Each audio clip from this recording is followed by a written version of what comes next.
দুঃসংবাদের ধারা যেন থামছেই না আর্জেন্টিনার জন্য। এবার আগামী ২ ম্যাচের দলে ডাক পাওয়ার পরেও দল থেকে বাদ পড়লেন পাওলো দিবালা। কিন্তু কেন, তা জানতে হলে ভিডিওটি পুরোপুরি দেখুন।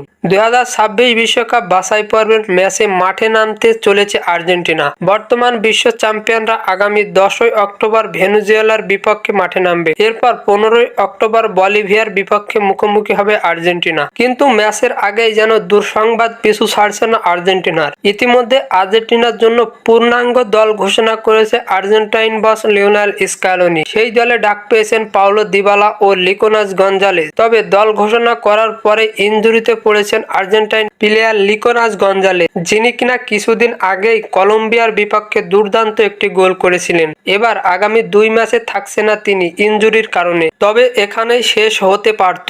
এবার নতুন করে ইনজুরিতে পড়লেন আর্জেন্টাইনের অন্যতম সেরা তারকা পাওলো দিবালা। গত আন্তর্জাতিক ম্যাচে চিলির বিপক্ষে দুর্দান্ত গোল করেছিলেন পাওলো দিবালা। লিওনেল স্ক্যালোনির স্কোয়াডে দিবালাকে জায়গা পেলেও তিনি ৫ তারিখ রোমার হয়ে অনুশীলন করার সময় ইনজুরিতে পড়েছিলেন পাওলো দিবালা। দিবালা ইনজুরিতে পড়ে ম্যাচ খেলতে পারবে না তা ইতিমধ্যেই জানিয়ে দিয়েছেন লিওনেল স্ক্যালোনিকে। আগামী ম্যাচে ভেনেজুয়েলা ও বলিভিয়ার বিপক্ষে মাঠে নামবে আর্জেন্টিনা। তবে এই গুরুত্বপূর্ণ ম্যাচে পাওলো দিবালা ও লিকোনাস গঞ্জালেজের মতো তারকাকে ছাড়াই ম্যাচটি খেলতে হবে। পাওলো দিবালা ও লিকোনাস গঞ্জালেজের জায়গায় কে কে ডাক পেতে যাচ্ছে তা খুব শীঘ্রই ঘোষণা করবে লিওনেল স্ক্যালোনি। ঘোষণা করলে এই চ্যানেলেই ভিডিওটি অবশ্যই দেওয়া হবে। যদি এর পরবর্তী ভিডিওটি দেখতে চান অবশ্যই চ্যানেলটি সাবস্ক্রাইব করে পাশেই থাকবেন। ধন্যবাদ সবাইকে।